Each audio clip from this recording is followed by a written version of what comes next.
OK, Jocelyne, vas-y. Oui, bonjour. Alors, bienvenue à tous et à toutes à cette séance de la série dîner-conférence de l'Association canadienne des écoles de sciences infirmières, à cette séance qui est offerte en français. Et donc, c'est au nom du Comité de la recherche et de l'avancement des connaissances de la CISI que je vous souhaite la bienvenue. Et comme vous le savez, ces dîners-conférences sont très populaires dans les milieux universitaires pour favoriser l'avancement des connaissances et des membres du corps professoral et des étudiants aiment se rencontrer pour échanger diverses informations sur des projets de recherche. Alors, l'intention des séances comme celle de ce midi est de créer une ambiance collégiale où les membres du corps professoral et les étudiants discutent de méthodologie, de succès, de différents problèmes rencontrés.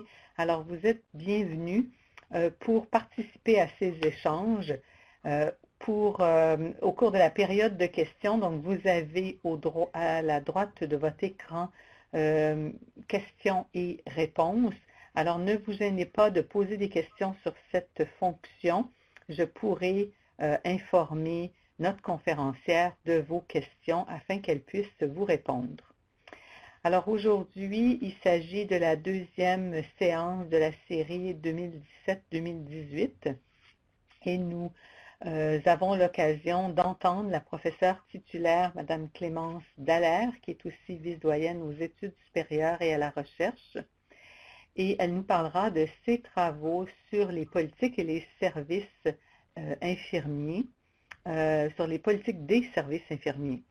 Sur le plan de la recherche, Mme Dallaire est très impliquée dans plusieurs programmations de recherche, dont une sur l'organisation des soins et les fonctions des infirmières, et d'autres aussi sur les interventions des infirmières.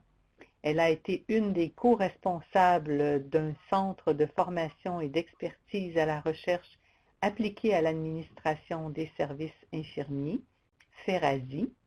C'est un consortium entre 4 universités québécoises, financé conjointement par les IRSC, la Fondation canadienne de recherche sur les services de santé et le FRSQ. FRQS maintenant on dit. La mission du Centre FERASI était de promouvoir la recherche appliquée en administration des services infirmiers au Québec, au Canada et au niveau international. La contribution particulière de la professeure Dallaire à ce centre se situe dans le domaine des politiques relatives à l'administration des services infirmiers. Elle a dirigé et dirige toujours des étudiants de deuxième et de troisième cycle dont les préoccupations portent sur les politiques, en plus d'être responsable d'un séminaire de troisième cycle sur les politiques relatives à l'administration des services infirmiers. Alors, sans plus tarder, je cède la parole à Mme Dallaire. Clémence. Merci beaucoup, Jacinthe. Alors, c'est toujours un plaisir pour moi de présenter sur le thème des politiques des services infirmiers. Et ce que je vous propose aujourd'hui, c'est d'examiner différents problèmes, d'appliquer ces éléments d'analyse politique à différents problèmes de soins infirmiers. J'en ai choisi 3. Et je vais faire un bref rappel d'un parcours qui m'a fait passer d'une préoccupation pour les habiletés politiques jusqu'à davantage de l'analyse politique. Et je vais, pour l'analyse, référer à différentes grilles d'analyse qui sont comme différentes façons d'examiner des préoccupations que nous avons en soins infirmiers. Alors, quand j'ai commencé, il y a plus de 30 ans, à m'intéresser à la dimension politique des soins infirmiers, je me préoccupais davantage du développement des habiletés politiques des infirmières. Ensuite, j'ai essayé de trouver des explications de ce qui faisait dire aux infirmières que nous étions invisibles, peu considérées, que nous n'avions pas de pouvoir. J'ai examiné les théories de l'oppression, beaucoup d'auteurs en soins infirmiers y réfèrent. J'ai examiné aussi les problématiques reliées au genre et les approches féministes par rapport à ce qui est considéré par plusieurs comme un travail féminin.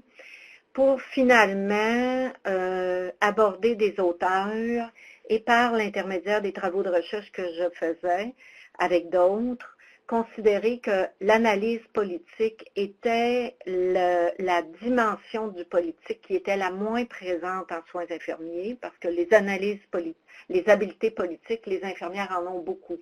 On leur dit toujours qu'elles n'en ont pas, mais elles en ont beaucoup. Et depuis que je me suis penchée sur l'analyse des politiques, et entre autres dans une programmation de recherche où j'étais avec 2 autres chercheurs qui étaient des gradués au niveau du doctorat de sciences politiques, où nous examinions comment le gouvernement québécois pouvait adopter des politiques davantage favorables à la santé. C'est là que l'analyse politique m'a davantage intéressée. Une illustration de notre situation en soins infirmiers est paru l'été dernier, un article qui a été rédigé par des chercheurs de l'Australie et qui essayait de voir, en soins infirmiers, nous avons un discours qui est centré sur la personne, une vision holistique de l'être humain. Certaines font la promotion d'une vision davantage axée sur le caring. Et il y a eu dans la littérature en soins infirmiers différents articles qui nous ont fait dire, et le constat aussi dans la vie de tous les jours nous montre que ces éléments-là ne sont pas des éléments qui ont permis aux soins infirmiers de faire valoir tant que ça leur point de vue, même si elles sont proposées comme étant des éléments distinctifs aux soins infirmiers. Alors, cette équipe de recherche s'est penchée sur la littérature publiée par des chercheurs du domaine de l'administration des services pour essayer de voir est-ce que les grands thèmes de centré sur le patient et de globalité, holisme, considération holistique des patients, et dans cette littérature-là, associés aux soins infirmiers ou pas. Alors, leur grand constat, ça a été de voir que les patients, l'acuité des patients, la santé de la communauté, des familles, les interventions de soins sont davantage associées à la médecine et que les soins infirmiers sont davantage associés aux questions relatives à la main-d'œuvre, à la satisfaction au travail, au burn-out, à des questions de pénurie de main-d'œuvre. Donc, que la recherche en administration des services est en train de pousser les soins infirmiers dans une position où elle met les soins infirmiers au service du système et non pas au service de ce qui intéresse profondément les infirmières, soit les patients, les familles, la communauté, leur expérience de santé et de maladie. Et c'est quelque chose d'assez préoccupant. Et c'est un des problèmes que je ne vais pas discuter, que je vais discuter par l'intermédiaire de 3 petits, mais qui va servir de fil conducteur à ma présentation, c'est-à-dire est-ce que nous analysons les choses de la bonne façon et est-ce que nous impliquons d'une façon qui permet aux soins infirmiers de vraiment porter son message. Le premier dossier ou le premier élément sur lequel j'aimerais attirer votre attention, c'est le dossier de la pratique avancée. Alors, on sait au Québec, mais c'est le cas dans le reste du Canada, c'est le cas aussi en Amérique du Nord. On s'aperçoit qu'il y a 2 rôles principaux où on regroupe en 2 rôles principaux la pratique avancée, soit les infirmières détentrices d'une formation de 2e cycle, détentrices d'une maîtrise. Et parmi ces infirmières-là, il y a les infirmières praticiennes et il y a ce que nous avions l'habitude d'appeler des infirmières cliniciennes spécialisées. Le constat est que les infirmières cliniciennes spécialisées et les postes d'infirmières cliniciennes spécialisées, pour prendre ce vocabulaire-là, sont grandement menacés. Il y a même eu, et les travaux de Kilpatrick l'ont montré, des vagues de disparition de ces postes-là aux États-Unis. Et sur le PowerPoint, vous pouvez voir que dans le cas des infirmières de pratique avancée, il n'y a pas de protection du titre. Par exemple, je mets entre guillemets le titre d'infirmière clinicienne spécialisée parce que semble-t-il qu'on ne peut pas l'utiliser. Par contre, il y a un consensus au sujet que ces infirmières-là devraient avoir une formation de maîtrise, qu'elles devraient avoir entre 20 et 25% de leur temps consacré à des soins directs.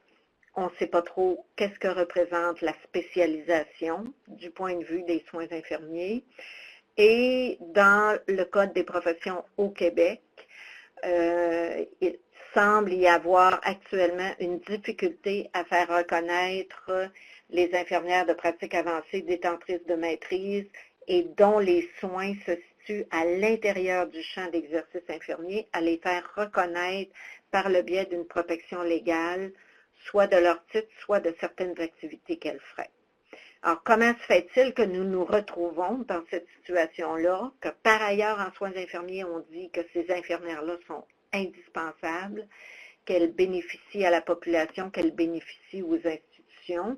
Et ici, on voit, nous avons des infirmières généralistes, des infirmières praticiennes spécialisées et des infirmières de pratique avancée qui, toutes, s'intéressent au domaine des soins infirmiers et prodiguent des soins. La pratique avancée, elle concerne beaucoup de monde et je vais y revenir dans l'analyse. D'abord, ça prend des programmes de formation dans lesquels on doit acquérir des connaissances. Ça prend quelque chose au terme de la formation, soit un examen de certification, soit un autre type d'examen qui va donner lieu à un permis de pratique ou quelque chose qui va protéger le titre de ces personnes-là. Et il doit y avoir une pratique professionnelle qui en découle. Comme je viens de dire, généralement, on s'entend pour une portion d'environ 20-25% à des soins directs et le reste de la portion consacrée au développement de la pratique, au développement du personnel, au soutien des compétences, à des dossiers qui ont trait à la qualité et la sécurité des soins dans les établissements. Comment expliquer, comment aborder en préalable l'analyse du dossier? Bien, il y a plusieurs outils d'analyse politique et dans des chapitres que j'ai publiés, j'ai référé à 3. La perspective de Celia Davis, une Britannique, l'outil d'analyse politique qui a été mis au point par O'Neill et différents collaborateurs, et la vision théorique de Sabatier sur l'adoption des politiques. Alors, Celia Davis, elle dit que généralement, on considère que les infirmières ne sont pas des acteurs considérés dans le domaine politique et elle nous amène à nous questionner en disant quel est le problème tel qu'il est représenté par ceux et celles qui estiment qu'ils ont la légitimité pour discuter des soins infirmiers alors qu'ils ne sont pas des soins infirmiers. Et par exemple, dans le cas spécifique du rôle des infirmières de pratique avancée, il est représenté de l'extérieur de la profession par les autres comme manquant de clarté, étant très peu connu, qu'on ne le connaît pas bien, que c'est pour ça qu'il a de la misère à s'implanter. On suggère aussi que les bénéfices pour les patients ne sont pas tout à fait clairs, donc toutes sortes de raisons pour justifier dans le domaine politique qu'on n'y accorde pas de ressources, qu'on ne légifère pas pour la protection de ce rôle-là et autres éléments. Et Celia Davis, en nous demandant d'examiner quel est le problème, qui sont les acteurs qui parlent au nom des soins infirmiers, elle nous amène à réfléchir et à dire que peut-être le vrai problème, ce n'est pas le problème tel que je viens de le mentionner, que c'est un rôle qui manque de clarté, etc. Peut-être que le vrai problème, c'est qu'il y a une opposition qui ne se manifeste pas comme telle, mais une véritable opposition à ce rôle-là, qu'il y a une ignorance entretenue à l'endroit de ces rôles-là. C'est pas que le rôle ne serait pas défini, mais c'est qu'on fait des efforts pour l'ignorer. Il y aurait peut-être une indifférence à l'endroit de ce qui attend les infirmières qui sont détentrices d'une maîtrise ou toute autre chose, et que le problème, tel que les décideurs politiques nous le disent, c'est pas réellement ce qui est censé représenter la pratique avancée, mais néanmoins, on s'aperçoit que ce dossier-là ne progresse pas dans l'espace public. Alors, c'est comme une façon de faire l'analyse. Au lieu de dire que c'est nous, les infirmières, qui avons un rôle mal défini, qui avons des exigences injustifiées, peut-être que le problème réside chez les autres et non pas chez nous. C'est une première façon d'analyser. Une deuxième façon, proposée par la méthode d'analyse et d'intervention politique en santé de Michel O'Neill et ses collaborateurs, lui, il dit, dans tout dossier politique et dans tout changement qu'on veut faire, il y a une série d'acteurs impliqués et la dimension déborde largement les seules personnes en jeu. Donc, dans la phase 2 de la méthode d'analyse qu'il propose, il recommande de faire la liste des différents acteurs qui sont impliqués et de regarder qu'est-ce qui fait que ces acteurs-là ont une légitimité, un intérêt ou auraient une attitude ou un pouvoir favorable ou défavorable à ce sujet-là s'il est discuté.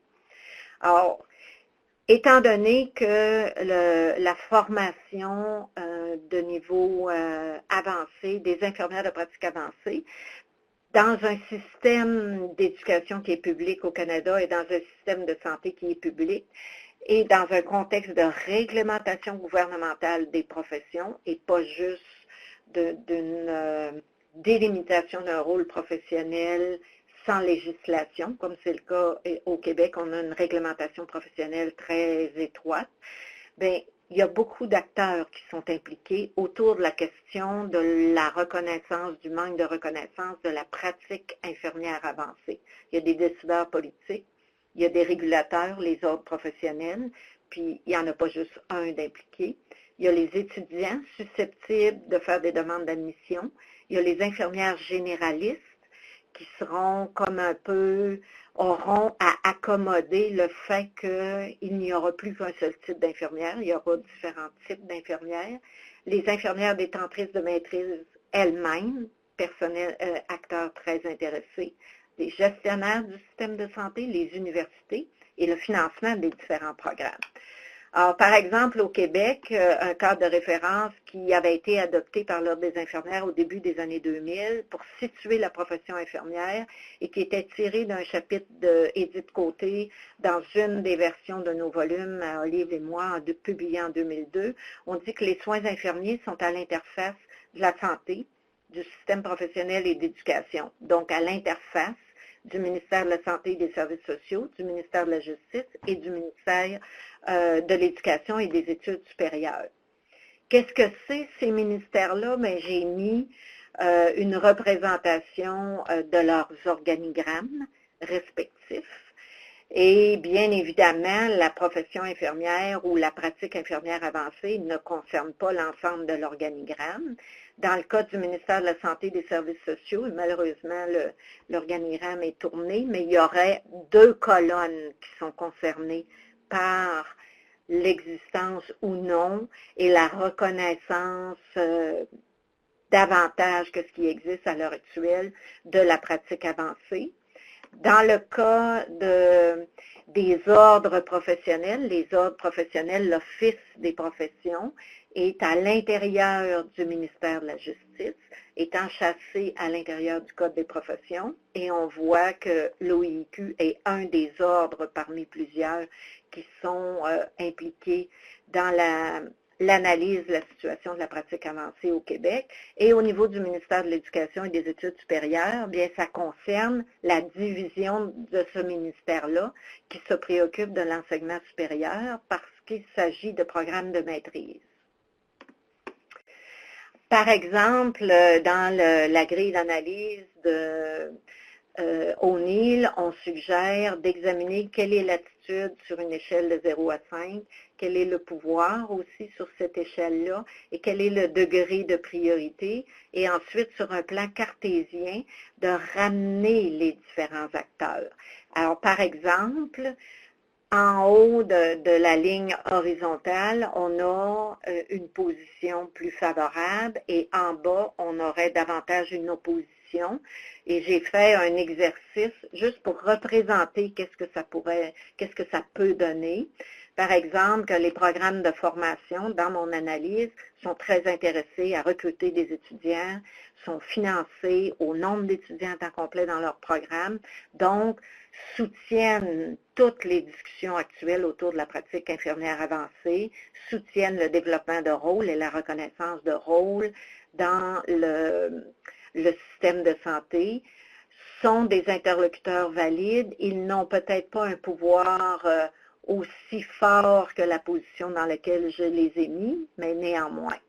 L'Ordre des infirmières, qui est l'ordre professionnel, donc l'Ordre demande à l'Office des professions est en mesure, et l'acteur qui est en mesure de demander à l'Office des professions une révision du champ d'exercice ou une protection du titre pour les infirmières praticiennes. Actuellement, des discussions au cours et les discussions semblent, pour ce qu'on peut en apercevoir, pour le moins laborieuses.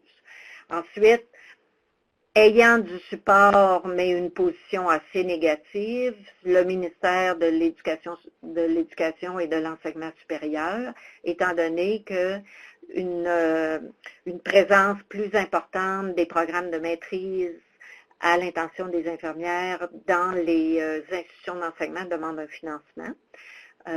Et qu'il pourrait y avoir des réserves du côté du ministère de l'Éducation. Les infirmières cliniciennes spécialisées elles-mêmes pourraient soutenir le développement de la protection d'un titre, mais on voit une attitude très mitigée, ce qui fait que je les ai mis plutôt d'un côté négatif et prises individuellement. On peut se questionner sur leur capacité d'influencer le déroulement. L'Office des professions, le ministère de la Santé. Alors, le ministère de la Santé est dans une position d'employeur. Toutes les infirmières, la majorité des infirmières au Québec travaillent pour le ministère de la Santé. Pour le moment, il a été impossible d'argumenter et de faire reconnaître un plan de carrière clinique avec des échelles salariales différentes pour des infirmières cliniciennes spécialisées jusqu'à présent. Donc, je les ai mis près de la neutralité et juste à peine au-dessus dans une position de support, parce qu'en raison de la préoccupation pour la qualité et la sécurité des patients, ça pourrait être un des éléments qui motive le ministère de la Santé, qui actuellement est très impliqué dans les discussions au sujet de la pratique avancée. L'Office des professions, alors l'Office des professions émet les conditions qu'il faut satisfaire pour obtenir une réglementation protégeant le titre. Et donc, comme un chien de garde, personne ne peut s'improviser dans ça. On a les infirmières cadres conseil que j'ai mis en position plus négative parce qu'à ce moment-ci, les discussions qui disent qu'une infirmière peut porter le titre de pratique avancée reconnaissent l'existence d'une pratique directe dans une certaine proportion et beaucoup d'infirmières cadres conseil n'ont pas de pratique directe et n'ont pas l'impression qu'elles seraient capables d'inclure ça. Donc, plusieurs d'entre elles ne sont pas très favorables aux travaux actuels autour d'une meilleure reconnaissance de la pratique des infirmières cliniciennes spécialisées. Les employeurs actuellement ont un discours qui est davantage axé vers « nous avons besoin de maintenir les organigrammes des établissements de santé changent rapidement, on est soumis à toutes sortes de changements qu'on ne contrôle pas nécessairement, donc on a besoin de conserver pour ces infirmières-là une capacité de mobilité à l'intérieur des établissements et d'être capable de les bouger à l'intérieur des différentes spécialités médicales. Et il y a comme une crainte qu'une spécialisation, peu importe la forme qu'elle prendrait, puisse limiter cette mobilité-là à l'intérieur des organisations. Et jusqu'à présent, on sent davantage un appui mitigé. C'est pour ça que je les ai mis dans cette position-là. Et le CM représente le Collège des médecins, qui pour le moment, on pourrait dire que comme les infirmières cliniciennes spécialisées sont à l'intérieur du champ d'exercice des soins infirmiers, mais en poussant en l'habitant au complet et à un niveau avancé, il n'y a pas tellement de menaces pour eux, mais qu'il y en a davantage dans le cas des infirmières praticiennes qui sont très étroitement réglementées au Québec, davantage que dans les autres provinces canadiennes. Fait que cette carte-là, ce qu'elle nous montre, c'est lorsque de l'intérieur des soins infirmiers ou de l'intérieur des programmes de formation, on souhaite une meilleure reconnaissance, une protection légale du rôle des infirmières cliniciennes spécialisées, qu'on souhaite pouvoir utiliser cette appellation-là, bien, il y a présence de nombreux acteurs qui sont en mesure de faire obstacle à ce désir-là des infirmières et qui peuvent utiliser différentes stratégies. Donc, on n'est pas dans un environnement non contraint pour les choses qui nous intéressent. Sur cet acétate-ci, ce qu'on voit, c'est le cadre théorique de Sabatier et Jenskins qu'ils intitulent l'Advocacy Coalition Framework. Ce que ça veut dire, c'est qu'à l'intérieur du système politique, quand on en arrive à l'étape de faire adopter, de faire émerger des politiques, de les formuler, puis ensuite de les faire adopter, on va souvent, et dans ce processus-là, on va avoir un sous-système politique qui est autour d'une politique particulière.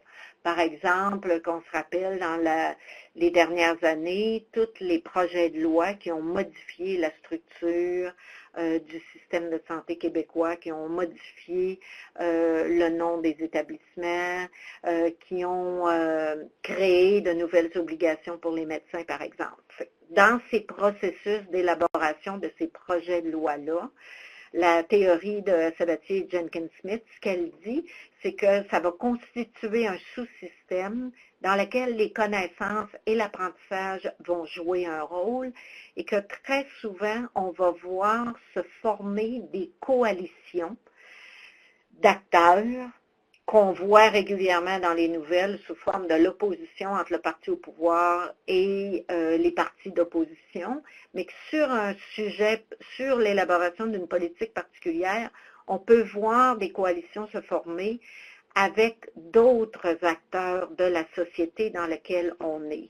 Et par conséquent, et que ces acteurs-là vont se réunir, former des coalitions qui peuvent soutenir l'élaboration du projet de loi ou s'opposer à sa formulation ou à son adoption, et que les critères de décision des acteurs pour se réunir et s'appuyer mutuellement peuvent être leurs valeurs, leurs croyances, des considérations économiques, la quantité de connaissances des uns et des autres, des considérations pour la vie humaine ou tout autre élément qui va influencer leur compréhension de la situation. Et par exemple, par rapport à la pratique avancée, je vous propose, par exemple, que pourrait se former face à des discussions au niveau législatif qui pourraient avoir lieu, une coalition pour et une coalition contre toute reconnaissance de la pratique infirmière avancée. Et cette coalition-là, du côté pour, pourrait s'appuyer des résultats des recherches sur les effets de la pratique infirmière avancée, donc pourrait se construire à partir de connaissances. Et on voit dans ça que, par exemple, au Québec, Kelly Kilpatrick, qui est une chercheure qui a produit beaucoup de résultats de recherche, qui a beaucoup examiné, qui est maillée au reste du Canada à l'intérieur, a produit et s'appuie beaucoup sur des résultats de recherche pour se positionner de concert souvent avec les universités dans ce dossier-là en faveur d'une pratique infirmière de type infirmière clinicienne spécialisée. Les universités, de leur part, pour la survie de leur programme, sur des considérations économiques, de rentabilité et de leur faculté, vont être, pour, entre autres, ces raisons-là, très favorable à tout mouvement qui reconnaîtrait davantage la pratique des infirmières cliniciennes spécialisées. Puis, tous ces acteurs-là ont aussi des considérations pour la vie humaine, pour de meilleurs services, conscients de la complexité des soins infirmiers, conscients des besoins de la population, qui pourraient les unir ensemble. Mais si on retrouve différents acteurs à l'intérieur d'une coalition et considérant les trois types d'éléments qui peuvent être sous-jacents à la position globale qui les réunit, il pourrait se créer des dissensions à l'intérieur d'une même coalition et la faire éclater. Et Sabatier, dans ses travaux, a documenté des situations de ce type-là. Et nous, au Québec, par exemple, on a vécu des situations, par exemple, on a essayé de faire une coalition sous-jacente à une prise de position au sujet d'une formation universitaire obligatoire pour les infirmières. Et on a vu que la coalition qui avait été mise ensemble était une coalition artificielle, que chacun avait différents intérêts et que finalement, les acteurs contre sont venus faire en sorte que cette décision au niveau politique n'a jamais été prise pour le Québec, contrairement au reste du Canada. Et on voit dans la coalition contre, on pourrait avoir un regroupement d'acteurs qui sont en faveur d'une mobilité des infirmières, de pratiques infirmières avancées dans les structures du système de santé contre, par exemple, certaines façons de poser le rôle des infirmières cliniciennes spécialisées pour des considérations économiques. Évidemment, si on reconnaît une formation supérieure, dans nos sociétés, généralement, on considère que ça doit commander un salaire plus élevé. Et certaines personnes considèrent que toutes les demandes des infirmières ne sont que des demandes d'ascension sociale et par conséquent, elles peuvent s'opposer à des demandes de reconnaissance d'une pratique infirmière de type spécialisé avec une formation de maîtrise et un salaire en conséquence. Sur le plan des plans de carrière, il y a beaucoup de croyances qu'une infirmière est une infirmière est une infirmière, que rien ne les distingue. Beaucoup d'acteurs politiques, beaucoup d'acteurs décisionnels croient profondément qu'il n'y a rien qui distingue une infirmière d'une autre et par conséquent, de mettre sur pied une spécialisation en soins infirmiers, pour eux, ça les apparaît totalement impossible, donc pourraient s'opposer. Et sur le plan de la protection légale, par exemple, historiquement, le syndicat des infirmières s'était opposé à une demande de formation universitaire au nom d'une justice sociale et au nom du fait que la formation infirmière représentait des emplois bien rémunérés, assortis de conditions bien protégées pour les infirmières, contrairement à ce qui est accessible pour beaucoup de femmes au Québec. Puis ce discours-là de la part des syndicats était par exemple présent beaucoup au début des années 80. Donc on voit avec la perspective de Sabatier que si on est profondément convaincu et si on milite politiquement pour un dossier autour de la pratique avancée, qu'on le regarde avec la lunette de Davis en examinant comment le problème est posé, qu'on le regarde avec la grille d'analyse d'O'Neill et en structurant l'attitude, la priorité et le pouvoir de différents acteurs, ou qu'on le regarde dans le processus d'élaboration des politiques proposées par Sabatier avec la formation de coalition, on s'aperçoit qu'il n'y aura pas de magie dans ce dossier-là et qu'il y a beaucoup de monde impliqué. La deuxième chose qui concerne beaucoup les infirmières, c'est la transformation du réseau de la santé. Puis il nous semble, d'un point de vue infirmier, que c'est toujours en changement, que c'est jamais arrêté, puis qu'il y a toujours des choses qui se transforment. Mais pour certains, quand il y a des transformations, peut s'ouvrir, comme Kingdom le dit, qui est un auteur très connu en sciences politiques, une fenêtre d'opportunité. Alors, s'agit-il, dans les transformations actuelles des services de santé, d'un contexte qui est favorable aux soins infirmiers ou pas? Et de faire une analyse politique en se questionnant par rapport à ça, ça nous demande de faire une bonne lecture de l'environnement qui est régulièrement associée à une capacité d'influencer politiquement ce qui va se dérouler. Alors, dans un contexte où on adopte des modifications à l'organisation et à la gouvernance des systèmes de santé, est-ce que ça constitue des fenêtres d'opportunité pour les soins infirmiers de mieux se positionner? Alors, dans les enjeux qui sont dans ces transformations-là, on voit la photographie de Lucie Tremblay, qui est l'actuelle présidente de l'Ordre des infirmières, mais ce sont des préoccupations qui ont été discutées publiquement par l'Ordre des infirmières à titre d'association professionnelle, pas à titre d'ordre, qui porte sur l'organisation, la coordination efficace des soins infirmiers où chaque transformation, chaque modification peut créer des remous quant à l'organisation et la coordination efficace des soins, quant à l'harmonisation des approches de soins, quant à l'intégration des services qui sont requis par les usagers. Et dans ça, il y a un concept qui a été très populaire dans les dernières années. J'ai pris des auteurs québécois sur la gouvernance des soins, jusqu'à quel point est-ce que les infirmières sont en mesure d'être impliqués dans un lieu d'action collective à l'intérieur des systèmes de santé de façon où elles peuvent exercer une certaine autorité au nom des soins infirmiers en vue d'améliorer la qualité des soins et des services de santé puis la sécurité des patients. Alors, qu'en est-il dans les différentes transformations de la gouvernance des soins infirmiers, de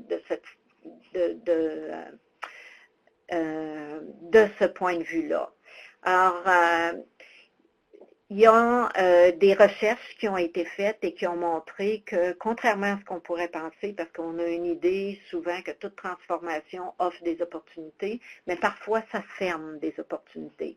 Par exemple, il y a une analyse secondaire de données qui a révélé qu'à partir du milieu des années 1980 au Danemark, les professions infirmières et médicales ont activement cherché à s'approprier la juridiction de la gestion à l'intérieur des hôpitaux, donc d'accroître la dimension de gouvernance clinique à l'intérieur des hôpitaux. Les résultats de cette lutte que les médecins et les infirmières se sont faites ont conduit à un renforcement de la position des médecins dans la division clinique du travail, bien que la position des infirmières se soit améliorée, mais celle des médecins s'est améliorée davantage. Ils ont fait davantage de gains pour être en mesure que leur point de vue soit respecté et de conserver leur marge de manœuvre. Les résultats de cette étude soulignent qu'il faut porter davantage attention à la façon dont les changements dans la gouvernance générale des hôpitaux sont médiés par les luttes et les rivalités interprofessionnelles. Bon, nous, on s'estime qu'on travaille dans la collaboration interprofessionnelle, mais on estime régulièrement qu'on s'oppose à la médecine, qu'on se distingue de la médecine, que oui, on est complémentaires, mais qu'on n'est pas identique. Alors, quand dans des transformations, l'analyse politique qu'on peut faire, c'est qu'il faut faire attention parce que parfois notre opposition à la médecine peut les renforcer et nous aider à s'améliorer, mais pas dans la même proportion que les autres, et c'est ce que ces résultats-là montrent. Dans une étude qu'on a faite sur les infirmières-chefs et les assistantes infirmières-chefs, on s'est rendu compte, nous, que les infirmières-chefs et les assistantes infirmières-chefs se positionnaient dans les organigrammes des établissements comme si elles étaient presque des électrons libres.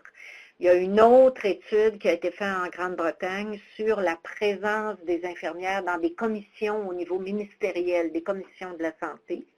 Et les résultats de cette étude-là ont montré que les médecins qui participent dans ces commissions-là mettent toujours de l'avant leur expertise clinique, mais pas les infirmières. Que les infirmières vont apporter des questions de main-d'œuvre, des choses comme ça, mais que les infirmières qui sont là ne véhiculent pas l'expertise clinique des soins au sein de ces commissions-là, ce qui faisait en sorte que ces chercheurs-là se demandaient est-ce que c'est vraiment un plus pour la profession infirmière qu'elles aient réussi à être inclus dans ces commissions-là, alors qu'il est une chose pour laquelle on a beaucoup milité les soins infirmiers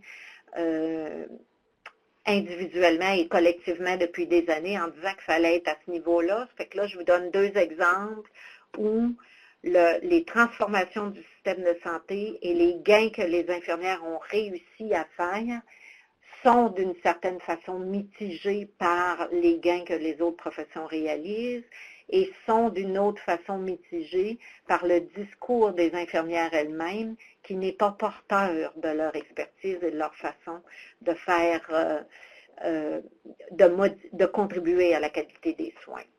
Dans les transformations aussi, il faut porter attention, nous rappelle différents résultats de recherche et différentes façons qu'on a d'examiner les systèmes, que les gros systèmes comme le système de santé publique ont une inertie qui leur est propre, c'est-à-dire qu'il est très difficile de les faire bouger.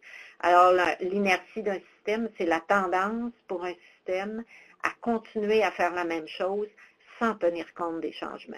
Et donc, toute analyse politique d'un contexte de transformation des systèmes de santé et de questionnement autour d'une fenêtre d'opportunité pour les soins infirmiers de gagner en visibilité, en autonomie, en ressources pour être capable d'offrir un service de meilleure qualité, va être contrebalancé par l'inertie du système qui va avoir tendance à répéter les mêmes rôles, la même position, la même invisibilité des soins infirmiers. Et les humains eux-mêmes ont une tendance à préférer des organisations qui sont structurellement plus statiques et il y a une foule d'explications théoriques à ça. Alors, juste une représentation visuelle de qu'est-ce que ça veut dire l'inertie d'un système, puis ça montre que le système peut bouger dans différents endroits, puis on voit des crêtes, mais ça ne fait pas en sorte que le système globalement bouge. Ce qui fait que dans le système, qu'est-ce qu'il faut faire face à cette inertie du système-là? Bien, les politiques peuvent capitaliser sur les avoirs organisationnels de deux façons face à cette inertie-là. Promouvoir la création de nouvelles formes organisationnelles et utiliser différents leviers. Au Québec, est-ce qu'on a vu ça? Ben oui. On a un exemple que tout le monde connaît qui est la mise sur pied de la clinique SAPSA. Alors, la clinique SAPSA au Québec a réussi à modifier un ensemble de choses, a réussi à faire une démonstration que des infirmières et des infirmières praticiennes pouvaient offrir une clinique, travailler en collaboration avec des médecins sans qu'ils soient sur place et desservir avec un taux de succès impressionnant une clientèle que le système de santé ne rejoint pas habituellement. Il y a un autre projet en voie d'implantation qui est le projet Archimède, qui lui met à contribution également des infirmières praticiennes, des infirmières cliniciennes et des médecins, mais dans un nombre plus important d'infirmières que de médecins. Et ce modèle-là peut être une façon de créer, si on revient au diagramme, de créer une crête. Et la crête de changement qui a été créée par SAPSA, il y a presque personne au Québec qui n'en a pas entendu parler. Donc, c'est une façon, mais quand on discute avec Isabelle, qui est à la tête de la clinique, on s'aperçoit que ça demande beaucoup d'efforts parce que s'opposer et beaucoup d'efforts pour créer une nouvelle chose. Alors que ce qu'on voit régulièrement, c'est davantage des forces d'opposition, des personnes qui vont dénoncer, qui vont s'opposer. Et il faut comprendre que quand on s'oppose et qu'on dénonce publiquement, ça peut être converti par le système comme une force qui va soutenir l'inertie. Fait que pensez à des films de science-fiction dans lesquels, à chaque fois qu'on s'attaque aux monstres, ça le renforce. Bien, l'inertie du système, quand on ne fait que lui opposer une force d'opposition, ça peut servir à le renforcer. Mais si on tente de l'influencer, bien, il faut proposer des changements organisationnels en contrepartie de ceux avec lesquels on est moins d'accord. Il faut parfois trouver des moyens de financer ce qui est arrivé avec la coop SAPSA, qui était à l'origine d'une coop, ce qui lui a aidé. Il y a eu un financement de la part du syndicat des infirmières qui a aidé. Il y a eu des collectes publiques. Il y a eu toutes sortes de choses, mais le financement est un enjeu. Puis, il faut être en mesure de recourir à des discours différents, parce qu'en politique, dans le domaine du politique, on le dit souvent, si vos interlocuteurs savent de quelle direction vous allez venir, avec quel type de discours, c'est très facile de vous opposer une force d'inertie. Il faut aussi savoir que l'innovation, pour essayer de faire trembler un peu la force d'inertie du système de santé, c'est très difficile pour différentes raisons, mais l'innovation, c'est pas quelque chose qu'on peut improviser facilement et rapidement dans une période de transformation des systèmes de santé, et on a beaucoup d'exemples actuellement. Le dernier élément qui ressort dans la transformation du système et que j'ai un petit peu annoncé, mais sans faire le lien, c'est dans cette transformation-là, la fenêtre d'opportunité pour les infirmières devrait, et c'est une chose que je suggère, être centrée sur le leadership clinique et sur les connaissances des infirmières. Alors, la profession infirmière, elle repose sur un savoir de la discipline, sur un savoir au niveau des soins, sur une expertise pour comprendre les expériences de santé. On est chanceux au Québec où on a un réseau de recherche qui est axé sur les interventions infirmières visant à développer une meilleure connaissance de ça. Et le dossier, particulièrement de la pratique avancée, repose sur cette idée qu'il existe des connaissances avancées en soins infirmiers pour composer avec des situations difficiles, que les infirmières détiennent des éléments qui sont en mesure d'influencer le cours de l'expérience de santé d'une personne et que les infirmières, en collaborant entre elles dans une dynamique de collaboration intraprofessionnelle entre des infirmières généralistes et des infirmières spécialistes, peuvent contribuer à des meilleurs soins. Et la prise de position récente du CDF concernant des résultats sensibles aux soins infirmiers et la proposition du CDF de porter attention, de développer, de s'intéresser aux résultats sensibles est un effort politique pour montrer que les soins infirmiers font une différence dans la vie des personnes et qu'on est capable de cerner ce qui fait la force des soins infirmiers. Donc, dans les transformations du système de santé, bien, on entend beaucoup un discours autour de préserver le salaire, préserver les postes, préserver la charge de travail. Mais si ce discours-là n'ajoute pas des éléments autour des connaissances et d'une façon très claire de montrer la part des soins infirmiers, il pourrait arriver que ce soit difficile de faire des gains face à l'inertie du système, face aux enjeux et aux efforts déployés par les autres professions et par les autres acteurs. Le troisième, et ça c'était à partir de la perspective de la fenêtre d'opportunité qu'offrent des transformations qui est proposée par Kingdom. Le troisième thème, très très brièvement avant de terminer, c'est les questions relatives à la main-d'œuvre infirmière. Alors on sait que on assiste à des cycles de pénurie et des cycles d'abondance en soins infirmiers et que ces cycles-là alternent. Au Québec, on sait qu'on a une précarisation. On a depuis des décennies à peu près 50% des infirmières qui sont à temps complet. On sait que c'est moins favorable à conserver leur emploi au développement d'expertise, à toutes sortes de choses, mais quand même, on a encore ça. Toutes sortes de raisons sont invoquées, des raisons économiques, des raisons de commodité, des raisons personnelles.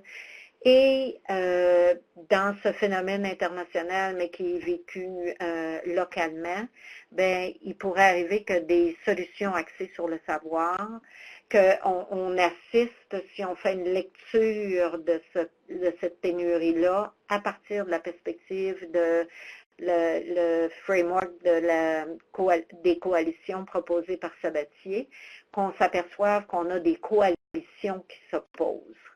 Par exemple, les problèmes pourraient, dans la dynamique de la coalition A, dire ben, on a juste à réorganiser le travail, déléguer les soins de base, conserver moins d'infirmières, les faire superviser le travail des autres, on va maintenir la qualité des soins, subdiviser les rôles existants, surtout pas considérer d'ajouter des infirmières de niveau maîtrise, parce que là, on en a déjà pas assez de généralistes, et on assiste paradoxalement à l'ajout de rôles qui sont dans le domaine médical. Fait que réorganisons le travail. Le dernier item est davantage pour combler une perception de pénurie de médecins. Et de l'autre côté, on a une coalition qui est davantage centrée sur que connaissent les infirmières, qu'est-ce qui fait les caractéristiques d'une expertise infirmière et qu'est-ce qu'elles sont en mesure de faire en raison de ce savoir et de ces habiletés-là et où font-elles une différence dans les systèmes de santé. Et on voit que ce sont deux coalitions qui jusqu'à présent ne réussissent pas à se parler tant que ça et qu'on assiste à davantage de visibilité de ce que je pourrais appeler la coalition A, qui est la définition d'un ratio infirmière-patient, la recherche d'un d'un ratio plus élevé d'infirmières, la recherche d'une délégation d'une partie de ce qui constitue les soins infirmiers qui a été très largement effectuée au Québec dans les dernières années. Fait comme deux coalitions qu'on pourrait voir s'opposer. Alors voilà, j'ai passé en revue 3 sujets qui sont la pratique avancée et le dossier de la pratique avancée. Le deuxième sur est-ce que les transformations des systèmes de santé d'un point de vue de la profession infirmière et dans une perspective d'analyse politique nous offrent des opportunités. Et le troisième, en regardant le sujet qui a le plus défrayé la manchette, c'est-à-dire les questions de main-d'œuvre. Est-ce que la porte d'entrée des questions de main-d'œuvre offre aux soins infirmiers, dans une perspective d'analyse politique, des perspectives de gain? Alors, au terme de ce survol très bref et où j'ai privilégié certains aspects plutôt que d'autres, en conclusion, je dirais que le politique dans les services de santé, ça peut être quelque chose qui nous brûle les mains, ça peut être très défavorable, mais ça peut être quelque chose dont on se sert d'une façon favorable. Et si on le fait, j'espère que les exemples ont servi à montrer qu'il y a une certaine complexité, ça demande une certaine attention et que plusieurs arguments peuvent être utilisés. Alors, je vous remercie et s'il y a des questions, ça me fera plaisir d'y répondre. Un énorme merci, Clémence, pour cette analyse très judicieuse et la complexité, on la voit très, très bien. Alors, je vous invite, chers participants, participantes, à écrire vos questions afin que je puisse les communiquer à notre conférencière, Madame Clémence Dallaire. En attendant, je me demandais, en attendant les autres questions, j'en ai une question concernant la lecture actuelle de l'environnement, puisqu'au Québec, on a des élections qui vont pas tarder, enfin qui sont dans une année. Quelles pourraient être les fenêtres d'opportunité ou les fenêtres déjà fermées, ou je sais trop, concernant les sciences infirmières au Québec et je dirais peut-être en particulier la formation? Bien, j'avais eu une discussion avec un des ministres du gouvernement au pouvoir au moment où nous avons perdu la possibilité de monter la formation des infirmières au niveau universitaire, et lui, il m'avait dit que selon lui, d'un point de vue politique, la porte était fermée pour les 20 prochaines années et qu'aucun parti politique ne voudra toucher à ça, même pas avec une pôle de 20 pieds. Fait que d'après moi, dans les prochaines élections, ce serait vraiment étonné que la formation initiale des infirmières revienne. Par contre, les programmes de formation des infirmières praticiennes, je ne sais pas trop dans quel sens ça va aller, mais comme on le sait, c'est un objectif du gouvernement libéral en place d'avoir 2000 infirmières praticiennes. C'est les pressions de ce gouvernement-là qui nous ont fait ouvrir des programmes. Alors, si dans les élections, ils ne ressortent pas majoritaires ou qu'ils ne sont pas remis au pouvoir, je ne sais pas du tout quelle serait l'attitude d'un prochain gouvernement face à cet engagement-là du gouvernement libéral de 2000 infirmières praticiennes au Québec pour 2025, je pense. Fait que pour moi, c'est les deux principaux enjeux. Sur le plan de la reconnaissance de la pratique avancée, d'après moi, ça, c'est davantage à un niveau réglementaire avec les fonctionnaires qu'une question carrément électorale. Mais d'autres pourraient avoir d'autres points de vue. Donc, il nous faudra un infirmier ou une infirmière au sein d'un gouvernement pour être capable de faire bouger les choses, donc d'ici les prochaines 20 années, d'après ce que je peux voir, 20 années. Je vois aucune question affichée, donc il n'y a aucune question brûlante. J'imagine que les réponses apportées ou la présentation était suffisamment claire. Je te remercie beaucoup, Clémence, et comme vous le savez, l'enregistrement de cette séance va être disponible sur YouTube de la saisie dans les prochains jours. Alors, vous êtes libre de partager cet enregistrement avec vos collègues et vos réseaux. Et si vous souhaitez assister à d'autres séances, la prochaine se trouve le 20 janvier 2018. Est-ce que, Clémence, vous avez un mot de la fin à apporter? Non, je te remercie, Jacinthe, puis j'espère que plusieurs personnes auront l'occasion et que nous mettrons à l'agenda différentes discussions sur la dimension politique et sur ces différents dossiers-là. J'apprécie beaucoup. Effectivement, je crois que la question politique est une question importante auquel il faut davantage s'ouvrir et se documenter. Alors, un énorme merci. Merci beaucoup, Jacinthe, et merci à tous les participants.